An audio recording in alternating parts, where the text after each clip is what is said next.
And welcome to another episode of My Idaho Friends. Thank you for joining us. I am your host, Jaime Lima. As always, big thanks and big shout out to Argos Productions, Justin, Erica, sweet baby James out in the back, making sure that we're looking good and then everything is going, as my youngest will say, at the tippy top. Today, man, do we have a treat. I always say that, don't I, Idaho? But we do. We have a great treat today. We got our friends from Calle75 Tacos, Rosie and Mike Weems. You guys, thank you so much for visiting with us today. Thanks for having us. That's a lot of energy, wasn't it? No, it was, no, it was fine. It was great. Thanks for having us, Jaime. I am messing with you. Thank you guys for making time. I very much appreciate it. We were just catching up a little bit. You were having a few sips of the good stuff. I'm about to have a few sips of the good stuff too. But before we get there, I want for you guys to share a little bit of your journey. So we're going to get to the business, we're going to get to the restaurant, we're going to get to the delicious food, the amazing drinks, the great customer service, and the community you guys are part of and you continue to support and create. But before we get to all those things that everybody wants to know about, where were we about 10 years ago?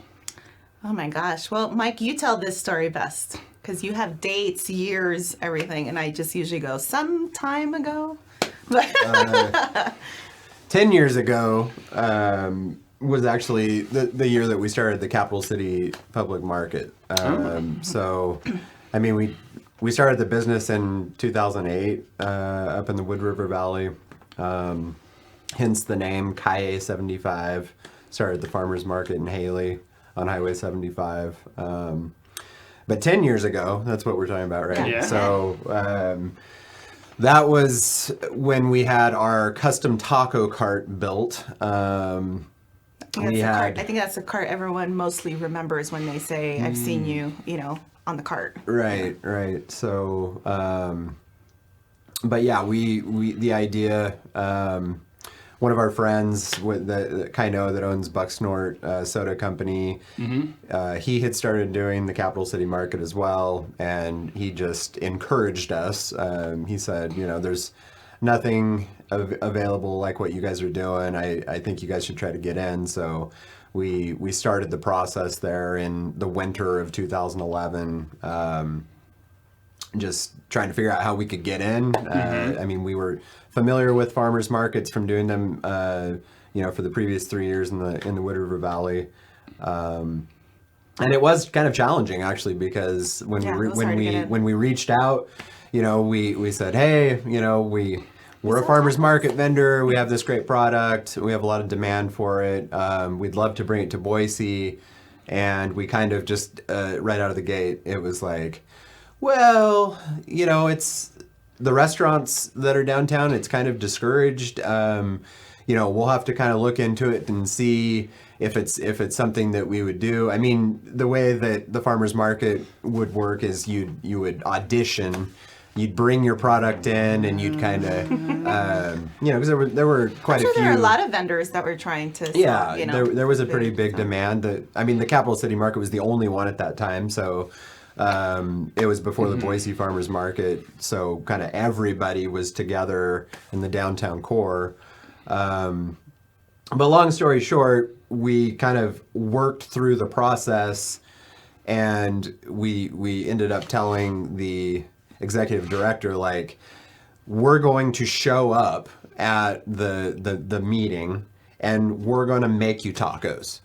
And she was like, they actually even said, well, don't worry about bringing the food because we already have pizza coming in that night. Oh, and we were like, okay, look, this is what we're gonna do. We're gonna set up in the back corner. We're gonna bring in some electric griddles, and we're gonna make you a couple of the tacos that we do, and we'll just see how it goes. I remember it was raining that day too, and so we were like trying to bring in all this stuff, in. Cold February day in the Rose Building down there. The old Rose Building, and they were just like, "What's going on here?" And we're like, "We're doing this. We don't care." So we sat up in the back. The meeting's going on. We start making tacos. The smells start going, and like people start turning their heads. They start coming back. Yeah.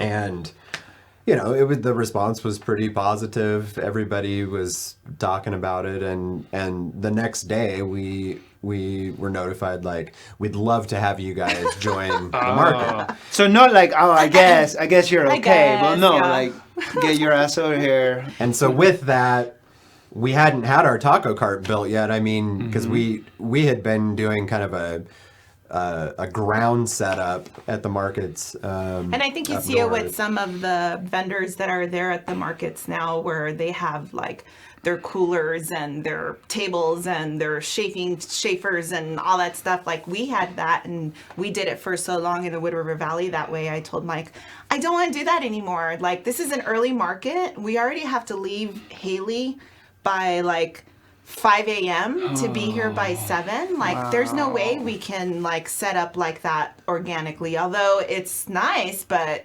who wants to do that, Right. Yeah. And so that's when he went out to look, like, let's try to find something that's kind of just like, We found a fabricator in the Portland area.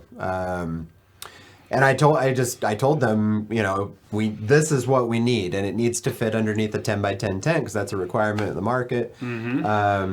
And so they just kind of went to work on it, and most of the carts, I mean, they had built a lot of carts, but they were more like street level carts, like the ones you see in Portland. the smaller ones. Gotcha, yeah. And so he was like, wow, this is going to be a ginormous. big cart.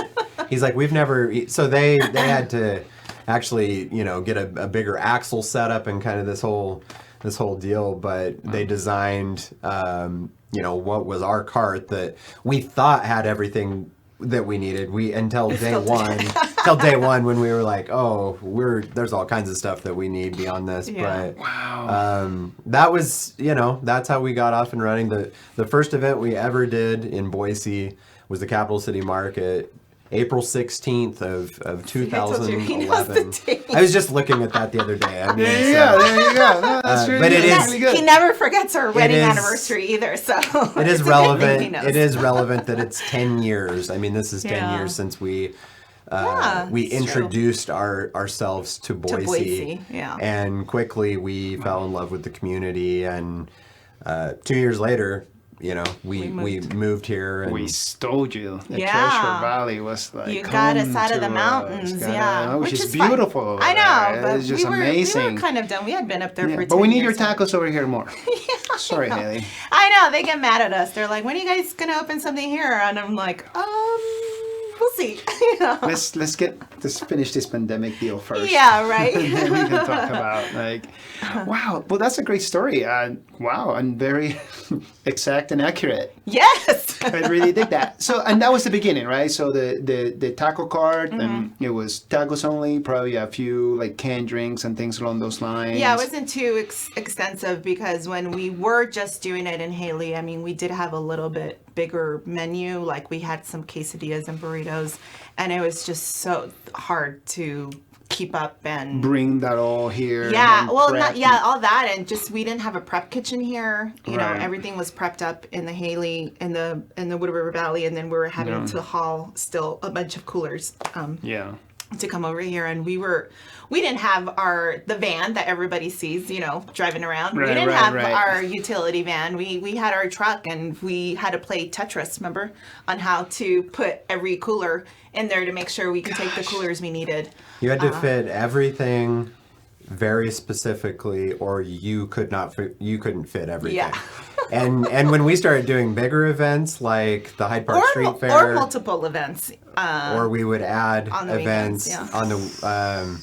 It really felt like we were a band on tour, because we were staying in hotels every weekend. Yeah. And And this is before kids, so this is why we it knew we would couldn't be, have kids. So we at first when we started, we were like, oh yeah, we'll get up super early and we'll drive over, not thinking about all the wildlife and everything through the mountain way. pass and all that. Gosh, all the deer. And, Yeah. we had a lot of occasional close cows. calls. Yeah. So very quickly we were like, no, we are not going to wake up at 3 a.m. in order to get everything packed up and be over here. Yeah. So we'd come over the night before, Right. get a hotel room, up at 5:30, downtown by 7, Yep. Kept doing the yeah. things. Yeah. and That is do wild. the thing. So I So I moved here in 2015, and then shortly after, of course, pre-pandemic, my son was born just like 2 days after I moved. After I moved back, Madeline, my wife, was already here, and the concert series over at the Botanical Gardens got started. Yeah. So I was, I've been gone for so long, and I'm just absorbing everything that is Boise. And we got my oldest, son earmuffs, and we made just about every single concert. And that was the first time that I was introduced to you guys' delicious food. Yeah. And you guys. And us. Yeah. And you guys. And then I remember running into you guys a lot over at Barbarian Brewing. Barbarian and Merriweather. I remember we did only... chilaquiles that day, remember? It was a brunch we were doing with Merriweather, and we still have that photo with you and Mike in front of the cars. Yeah. I was like, what? You're just like, But yeah, I think that's where our friendship bloomed, was from there. That is true, because I would spit Spanish with you, and now we'll talk about a number of other things with Mike. I can't remember what they were, because I was usually drinking too much beer. I know, shocking. So, right? No, that's fine. No, it was right before our son was born. It was, I think we were talking about kids. Oh, man. Yeah, yes, you're right. That was right before our son was born, and that was right before we opened the downtown restaurant. You just had Chi-Chi, too. Yeah. You're absolutely correct. Yeah. So, that feels like ages ago. But wow. So then, okay, let's just fast forward it then. So, because there's a lot of personal stories. A lot happened in between from then and there. I mean, we made some great relationships from being at the Capital City Market. And one of the most significant ones we made was with Courtney Fighter, who ran the Bound Crossing farmers market back in the day. It was just a smaller market. It kind of felt like that Haley feel. And she introduced us to her sister, who was working as a leasing agent sister-in-law, who was working as a leasing agent for the new development of the Village of Meridian. And she had said, like, you need to try these tacos. These people are great. And she sure did. And she introduced the whole project to us. And this is a really fast story, because Mike's story would be about 3 hours long on how that whole thing would go. But, it's your turn. Yeah, I know, right? I'm the one that just spits it out. Speak freely. But no, I mean, once that relationship was made, again, through these farmer markets, through these little events that we did, and the event that we had done was like a Christmas market. We might have had like 6 orders the whole weekend, but it didn't matter, because we met Courtney's sister-in-law, and she contacted us, and she got us to see what the project was going to be at the Village.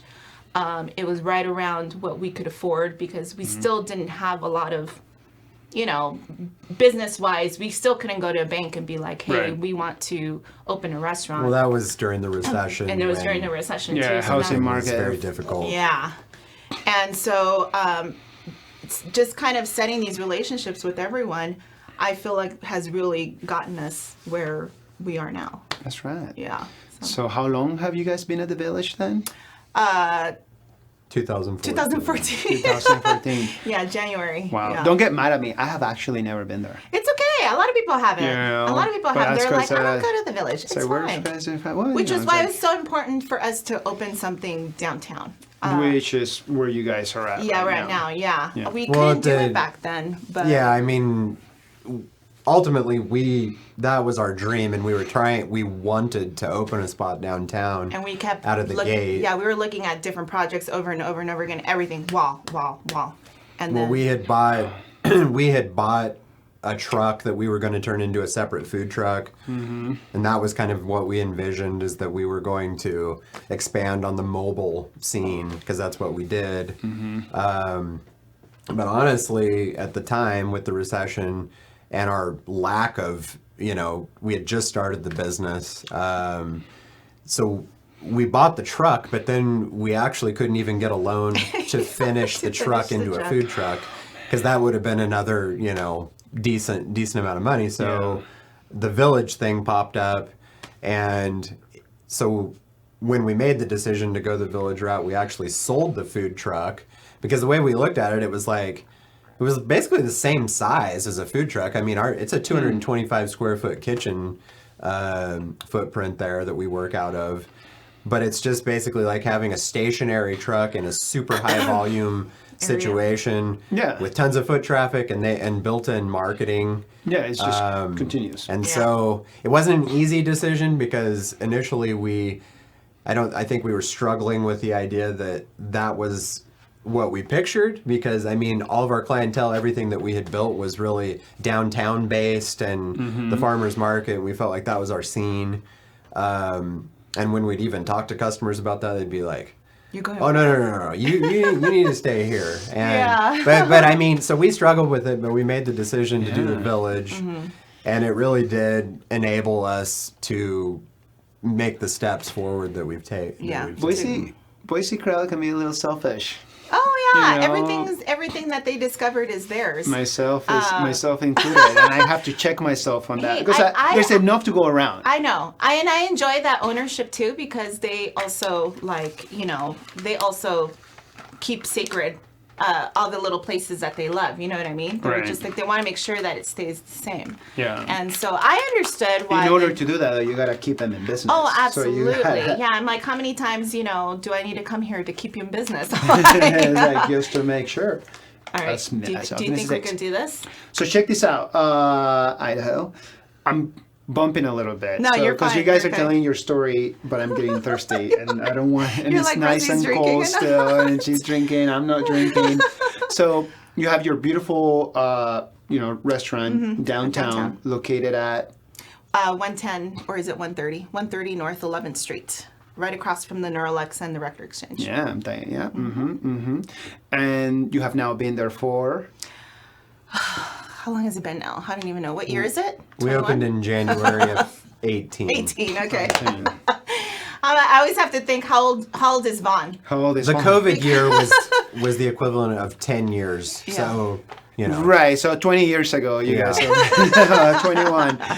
Okay, no, the only reason why I asked that, and I'll let you guys finish your sentences, and you'll get to say that all over again at the end of the episode. No, you're fine. Yeah, that's your camera right there. That's my camera? Yeah, Okay. once that happens. Right now, we're in the wide angle. Yeah, it's fun. But you're not only just a restaurant, you still do catering, which is just absolutely the tippy top. Oh, That's how Chichi would say it. And you have an outstanding menu of cocktails. Yes. And this here is... That's our house Calle75 margarita. Look at you. Yeah. The Calle75 I said it, margarita. yeah. Mike always makes fun of me that I like... You triple down on your accent? Because I do too. Yeah, I don't mean to. Me too. But I don't mean to. I just want... people of I know, that's why I'm like, I'm this is kind of a test too, because these were happily given to us from Patron. See, and this is what I was afraid of. Hey.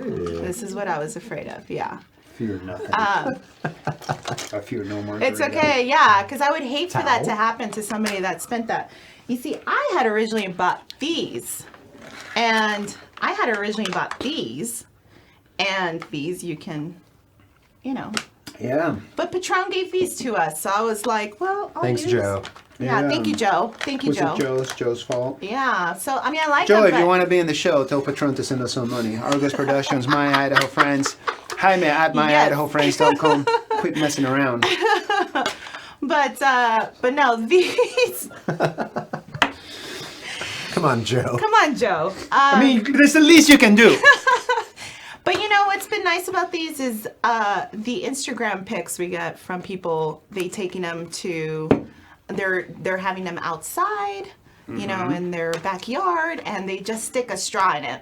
And, yeah, because that makes sense. I was unprepared. Yes, it's okay. And I promised you a straw, and I didn't bring one. So. That's quite all right. That's not your... But no, these were our little lifesavers, too, during the pandemic. I recall. I also had these. Yes. During the pandemic. We were given the green light to... do to-go cocktails with certain, The seal. make sure they're sealed, make sure everyone's...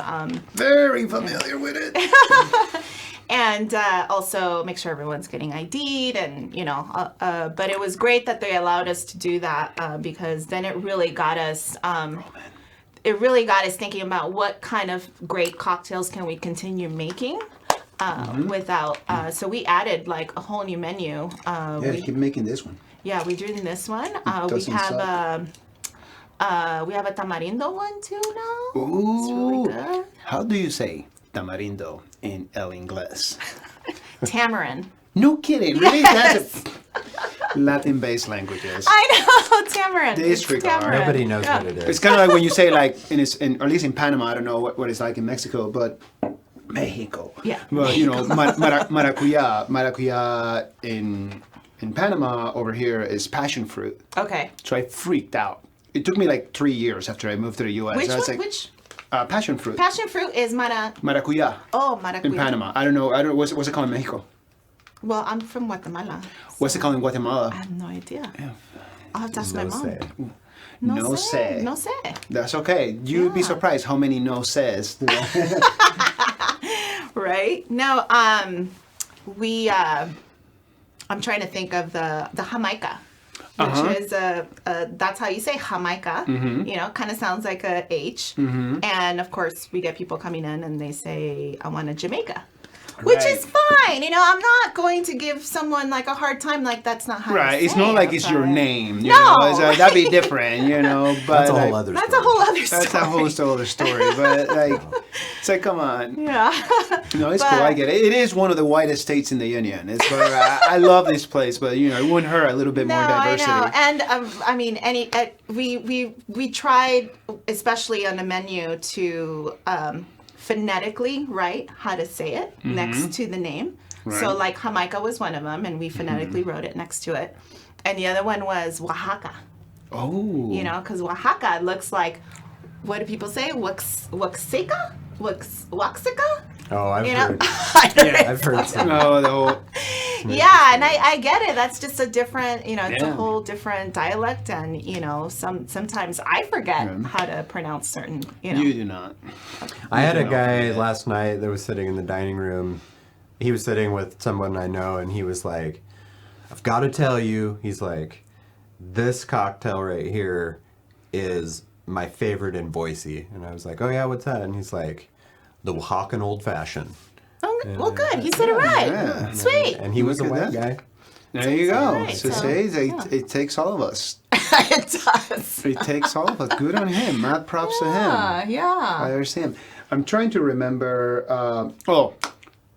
Give you some free promo over here. Oh, No, sure. that this whole thing is. Yeah.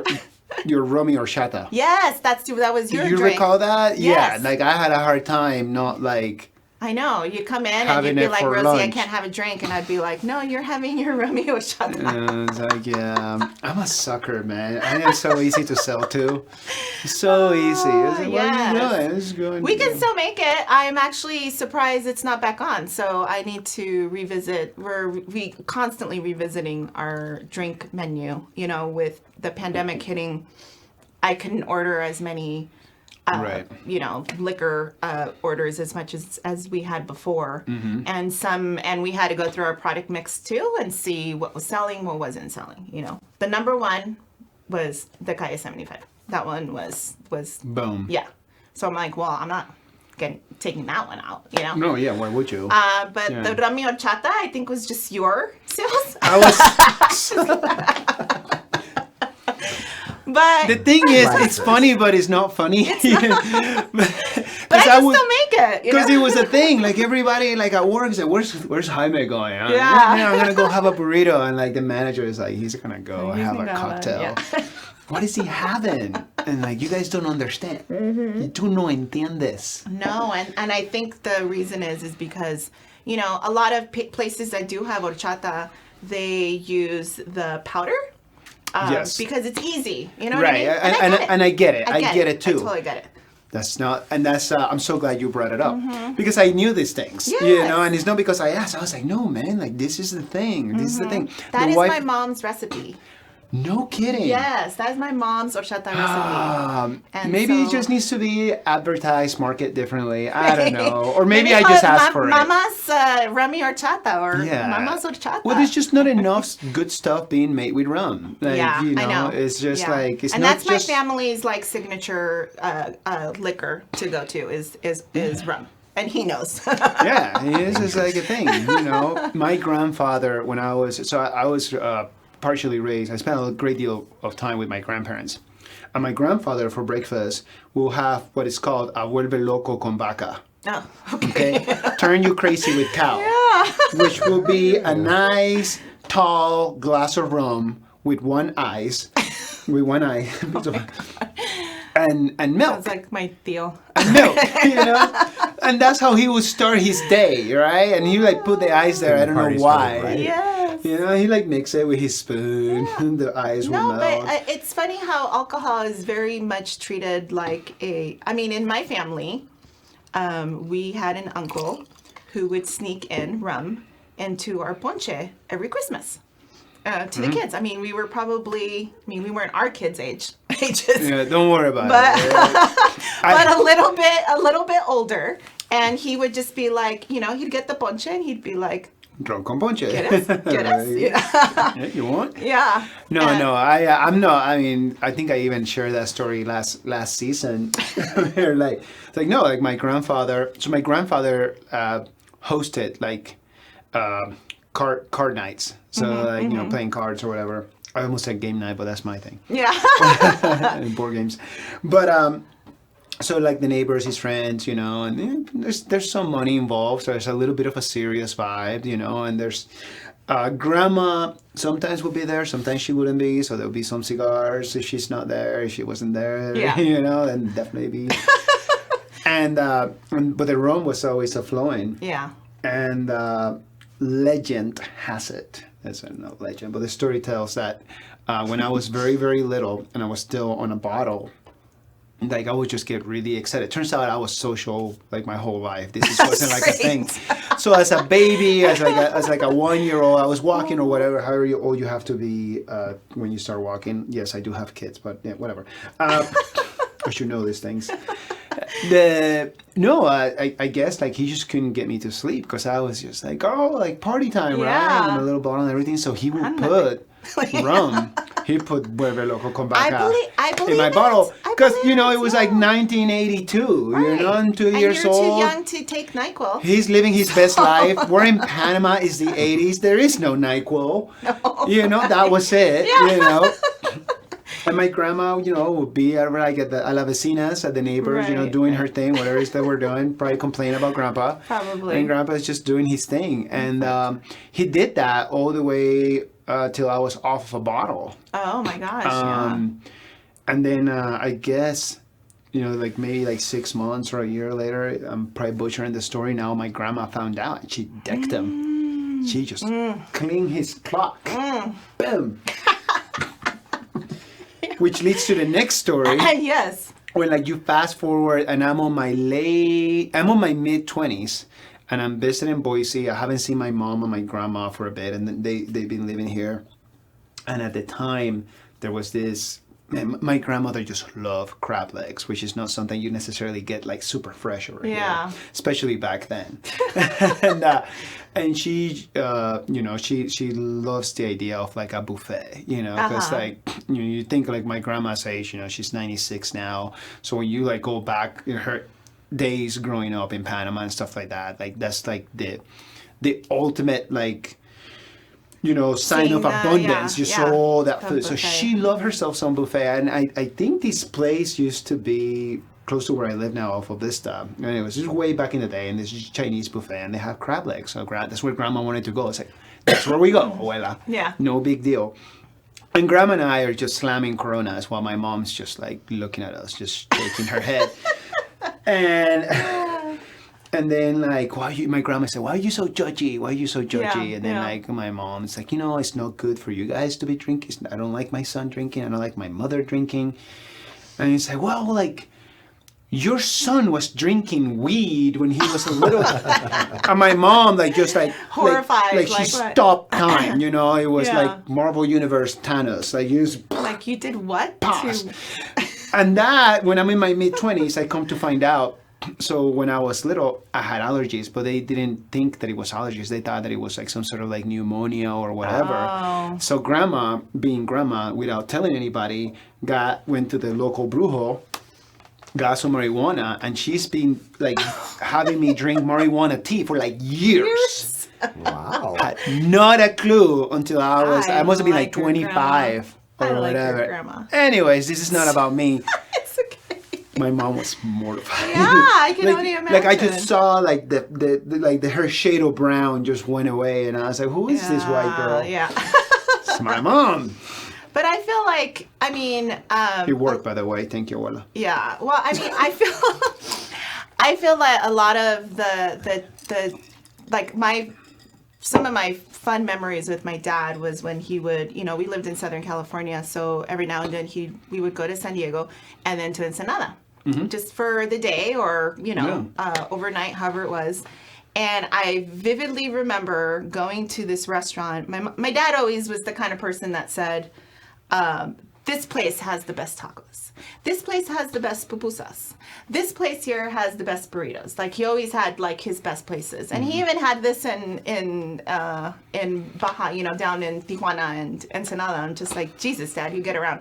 But but I remember sitting down at this like tiny little hole in the wall restaurant that had maybe like 4 chairs outside, and he bought me a bottle of Tecate, which is really hard to find. Most Tecate comes in draft or in cans, but this one was it was specifically a bottle. They don't carry cans. It was a glass bottle, and I don't know what it was about that Tecate, but it was the best freaking Tecate in the world. It just hit different. Yeah, it hit totally different, but it was mostly that vivid memory being there with my dad. Yeah. And having that like him saying like, this is the best place to go. Now, if I went to Tijuana right now, would I remember that place? No, but I would probably just go around asking who has bottles of Tecate. Right. You know what I mean? But, and I wasn't 21 yet, you know, because you can drink. Right. 18 in Mexico. Yeah. So it was one of those hush hush. He would be like, no le digas a tu mami. You know? Like, I'm not gonna say anything. Or my grandpa, no le diga a la vieja. I was like, dude, man. Now I hear her, viejo. Yeah. Like, oh shit. Okay, let's make this back about you Yeah, guys. sorry.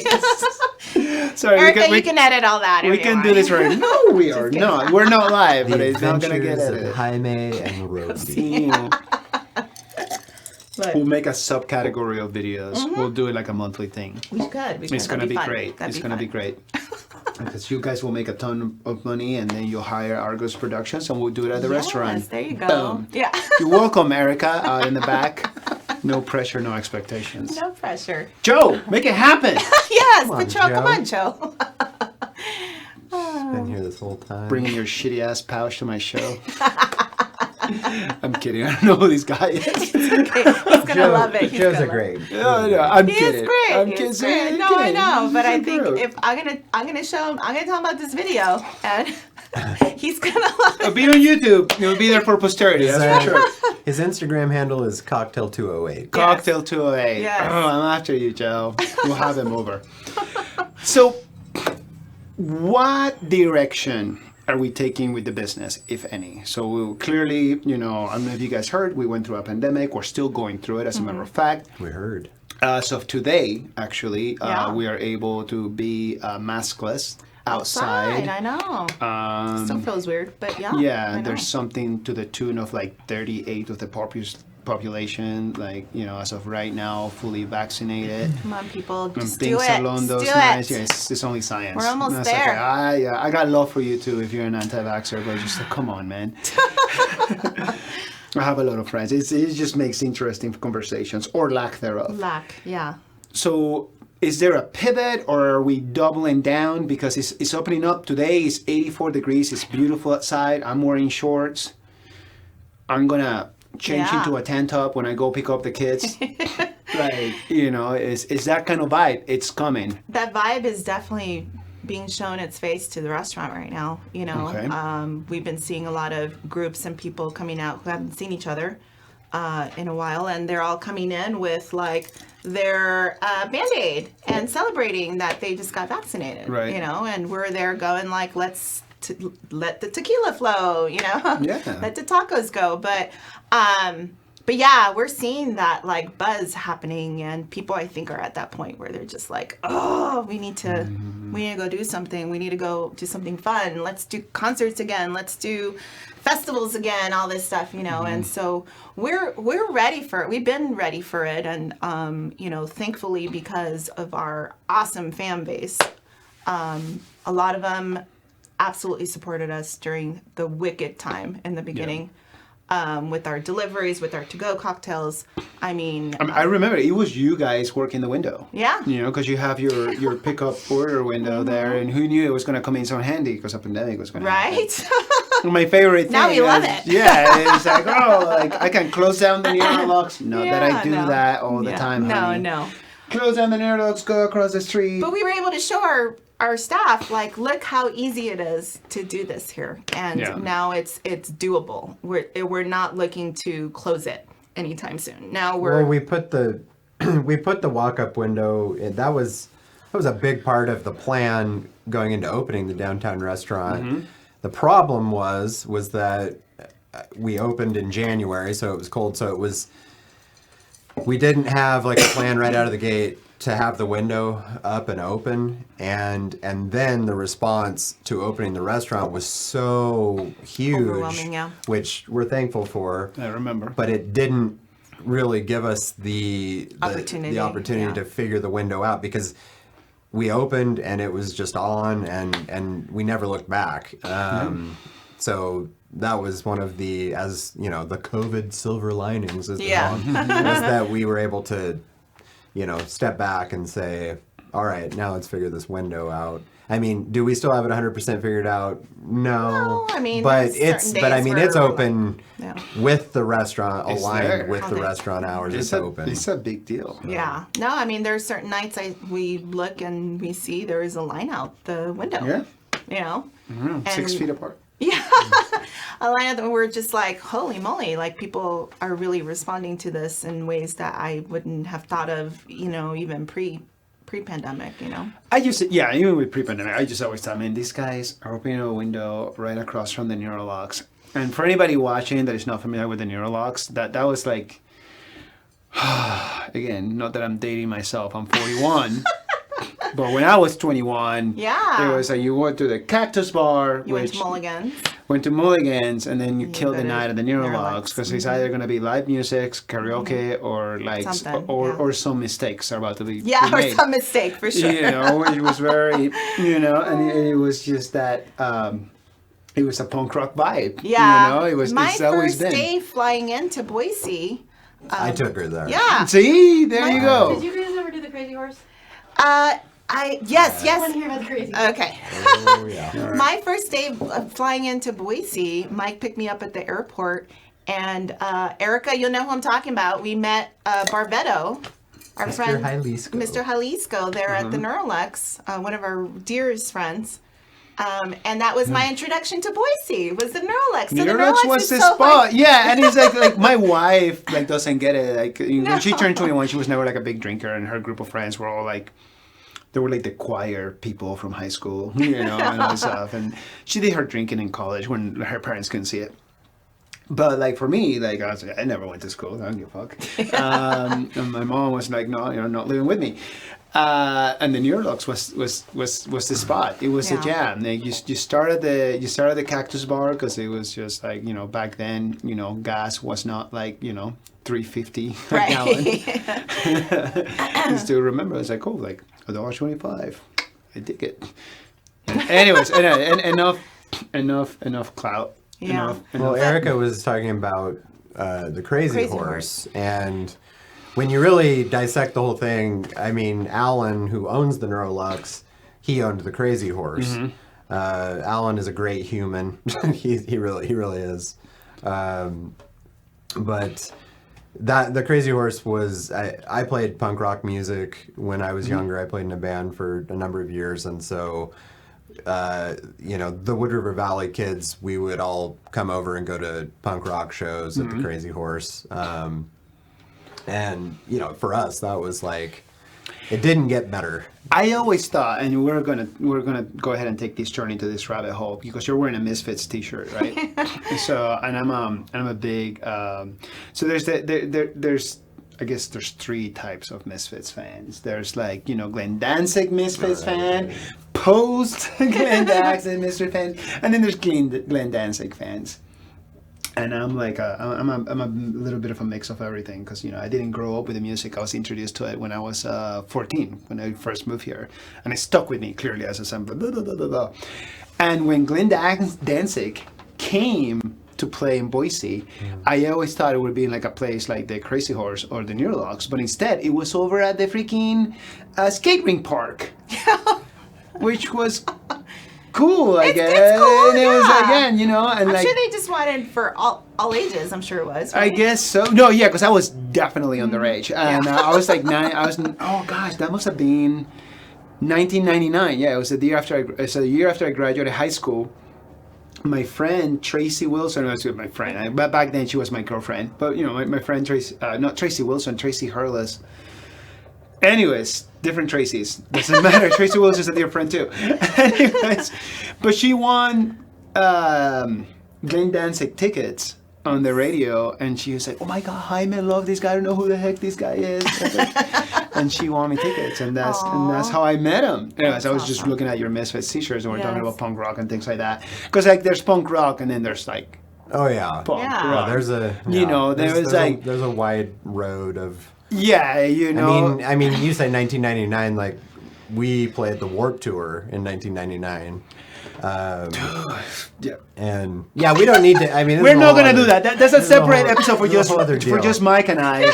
And we chat music. Yeah. I guess here's the basis of it all is that from the Crazy Horse to the Neurolux to Rosie's first day coming to Idaho and me picking her up at the airport and going to meet friends at the Neurolux. Right across the street was a building, housing a Chinese restaurant that had been there for 18 years. Yeah. I never would have thought in a million years that we would open a restaurant there. But when I look at it now, when I step back and I come into work and I go across the street and I go to the record exchange to get coffee and look at records. And come back over, we put a jukebox, which the idea is that coming out of the pandemic that this jukebox will be in there. He curated that whole box by himself. With the record exchange. I mean, that's awesome. But the idea, you look at all the artwork in the area. I mean, 11th Street is a really special place. And it's been really quiet during the pandemic because all of the things that make 11th Street tick aren't there. I mean, there hasn't been live music at the Neurolux until last night. Really? Doug Marsh played. Yeah. No, I didn't know that. Yeah. My wife wouldn't let me go anyway, but like, I mean, it was a small event where it was tables. But it was great. We were busy last night again. Yep. And Last night, I was at the mother freaking Oasis or at the Cora Shriners. They had some live music. Yeah. That's where I was, not that far away. But all those things that make our side of downtown tick. I mean, if you come down there and there's a show at the Olympic and a show at the Neurolux and everybody's out and about, I mean, we're popping. That's our thing. I mean, there's been many super quiet nights on 11th Street. The untrained eye will tell you that only happens during Treefort, which we're so very much looking forward to during September. Oh, yeah. You guys as a business, as music lovers, me because I like me some shenanigans. My wife's already like, oh my God. No. When is that? She's like, what is that date? I got 12 tickets. Like, everyone's like, you still got those tickets? Those tickets. I didn't ask for my money back. You're mine. We're going. We're going to actually have Megan from Treefort next month over here. So we're going to be asking her all the things. We were hoping to have her right as they were going to announce the lineup, but it didn't line up. That's okay. She'll still be on. No, but what you're talking about, Mike, you're absolutely correct because that's a Friday night of whatever fourth season we're going through. We have 4 seasons. Accents kicking in, tequila. Don't worry about it. But yeah, I look back on it and I recall that many times where it's like there'll just continuously be stuff as in live music going on and. it's going to be good for you guys. It's going to be good for everybody. It's Yeah, gonna be we're good. totally it's gonna looking be great forward for the to valley it. and the rest of the state. So I'm super stoked about it. We're just hoping that, we know that everybody's itching for it and they can't wait to come back and do everything. But it's like, we still need to be safe. We still need to, absolutely. take all the precautions and everything. And we've been criticized by some of our practices, COVID, protocol practices in our restaurant. And I get it. Like, I don't like wearing my mask all day long, but I have to. And I will continue to until we get the okay of, hey, we're fine.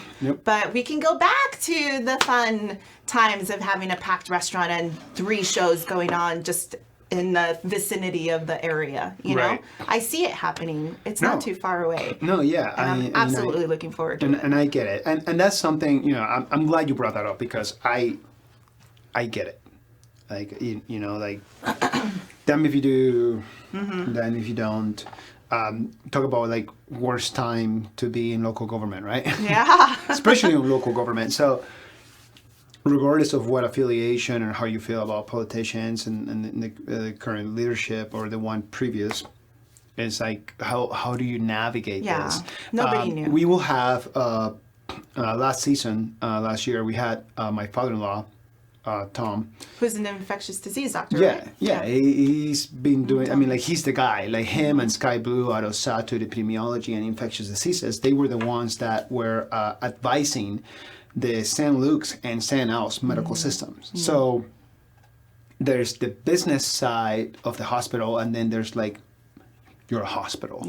And you take care of people. And that's an interesting balance. And, for people that are okay with being vaccinated, and by okay I mean like, they're let's just pro-vaccine. It's not like a far-fetched. It's like, I get this for the flu and I get this for all these other things. And there's a reason why polio and smallpox are not killing everybody around the country. So that's an easy sell. For others who are far more skeptical, like I also hold like some space and time, even when it can be very challenging, because I get it. The hospital system is also a business. It is. And my father-in-law never talked about that, so I just want to say, I don't want to throw him under the bus. He's pretty gangster, not that he would care, but I don't want anybody making assumptions as I drop down his name and his practice. But you can see the frustration for him, in which is like, dude, like there's not enough data. And we do not know. Like right now, everybody's getting vaccinated. I got vaccinated. You guys got vaccinated. The whole crew here got vaccinated. Sweet baby James actually is out getting vaccinated right now. Or just about like an hour ago. Yes. So he's going to be fully baked in 14 days. And, we're still going to be wearing masks when we're out and about and doing our thing. And it's not easy on everyone, but at the same time, you want to get things started. Right. So if there happens to be like a mandate for indoors and you're supposed to wear your mask, like, dude, like just wear the mask, man. Yeah, like if that's like the not hardest thing, I know. And funny thing about history, for those, when you when you're a dad, you start learning like to smoke meats and learn more about history and. Right, Mike?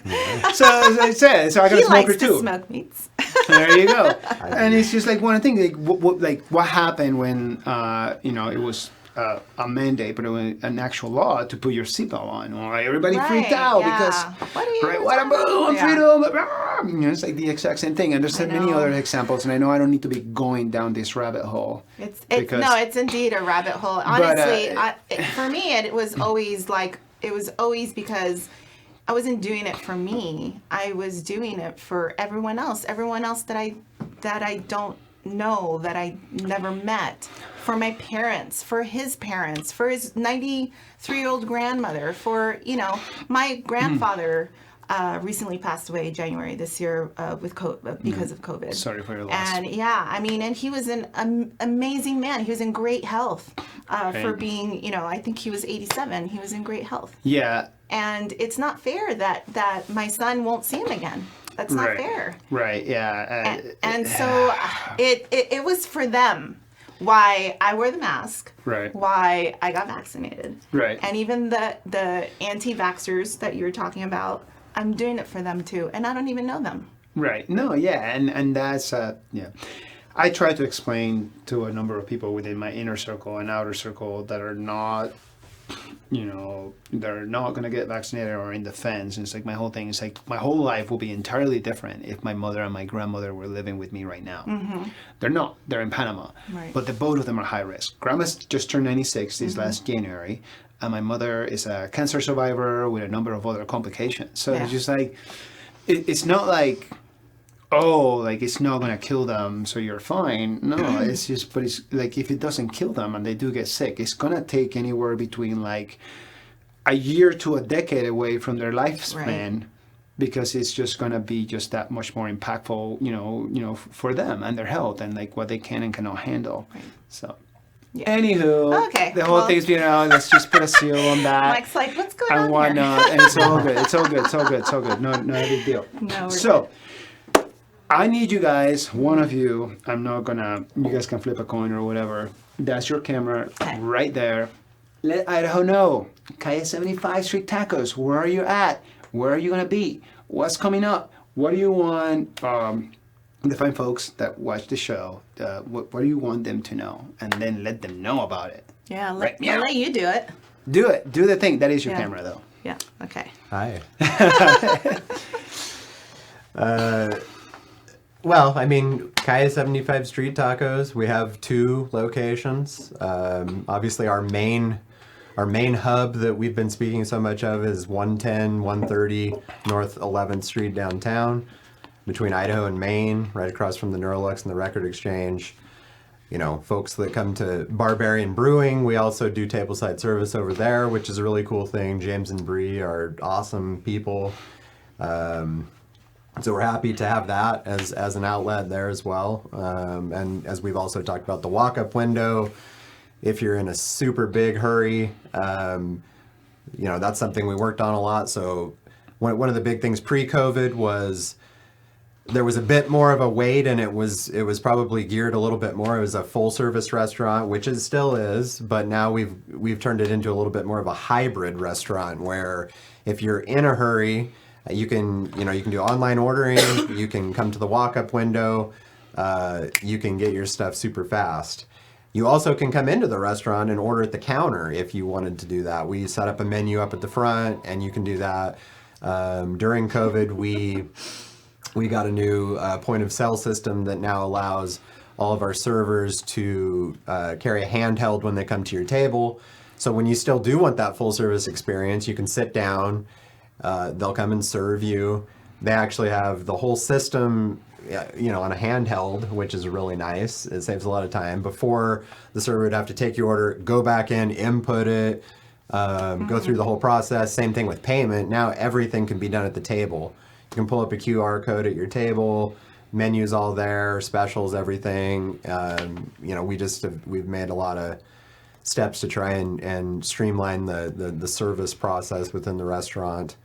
Out at the Village, it is it is a quick service restaurant. So you've got the fountain area out there. It's beautiful, plush landscaping and plants. Check it out. I mean, it's on a nice day. I mean, it really is. It's a cool spot. It's a cool spot to just kind of chill out and have some tacos. But it's all you order at the counter, your name's called, and you pick up. So it's quick. So it's a different. Yeah. It's a different. We can go together. Take the boys. I can't even look at you two. Mike, look at this camera and get serious, and then look over here. Erica, get us on the wide angle. Get us on the back. Get us back on the wide angle. Save Mike from this. Thank you, Mike, for sharing. I mean, that was such a dick move. I'm just gonna go ahead and say it right now. I want this on camera. Such a dick. So, because I've been to the Village, but it's just like it's in and out, man. It's like the Village is actually my limit of advance. So anything on Eagle and the 84. If I go past Eagle and the 84, one of the things happen. You're lost. You either owe me money or I love you a long time. That's it. There's just like, it's very black and white. I get it. There's no gray area. But I love that. So I love the Village because now people in the area have a place to go, a place to congregate. And it's awesome, during the winter time, prior to the pandemic.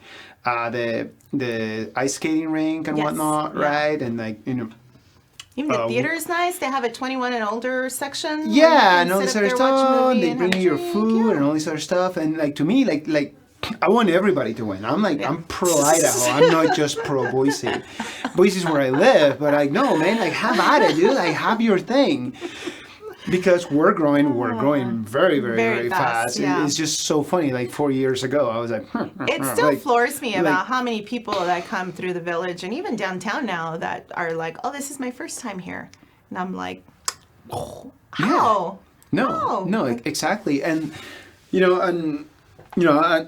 I'm working again, and like that commute would have taken me, and I really mean it. Just 6 years ago, that would have been easy, like a 15-minute commute. Yeah. And depending on what time I take off in the morning, So not true. no, man, I timed it. I'm not just saying it.